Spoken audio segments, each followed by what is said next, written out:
Le sang du chat est étonnamment similaire à l'humain, mais ses globules rouges sont plus petits et arrondis. Cela vous permet de transporter de l'oxygène très efficacement. Lors de l'observation au microscope, il montre une structure propre, compacte et très organisée. C'est comme si chaque cellule savait parfaitement où aller. Silencieux, rapide et absolument félin. Le sang de porc étudie depuis des décennies. Parce que leurs caractéristiques sont incroyablement similaires aux nôtres. Leurs globules rouges ont une forme et une taille presque identiques pour les humains. Mais la chose la plus curieuse est son comportement. Au microscope, changer rapidement de texture en fonction de la température. C'est du sang très humain dans le corps d'un autre animal. Le sang de goat a un design fascinant. Leurs globules rouges ne sont pas ronds, mais ovales et allongés, ce qui leur permet de survivre dans des environnements extrêmes, tels que des zones sèches ou des montagnes élevées. Lorsque vous le regardez sous le microscope, il semble que vous voyez de petites capsules flottant avec une direction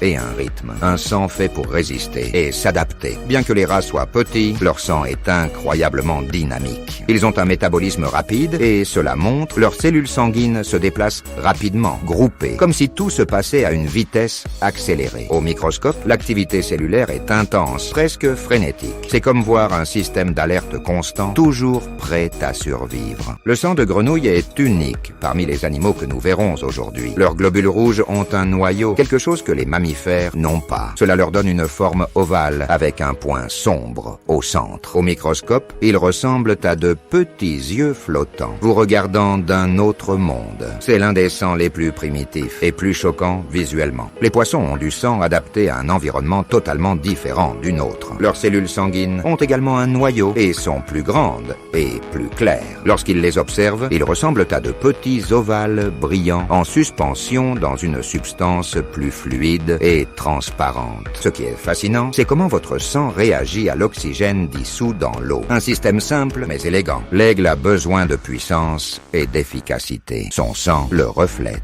Riche en globules rouges avec un noyau et une grande capacité à transporter l'oxygène, il vous permet de voler vers des altitudes extrêmes sans perdre de l'énergie. Au microscope, son sang semble être un réseau précis de cellules parfaitement alignées. C'est du sang conçu pour la performance et pour la chasse. Le sang du perroquet est léger, actif et très stable. Comme d'autres oiseaux, leurs globules rouges ont un noyau, mais dans ce cas, ils sont particulièrement visibles comme les lentilles avec un centre sombre. Ce qui est intéressant, c'est comment ils se déplacent, plus lent que chez les autres animaux, mais d'une manière très ordonnée. Il s'agit d'un sang équilibré, reflétant sa longévité et son métabolisme contrôlé.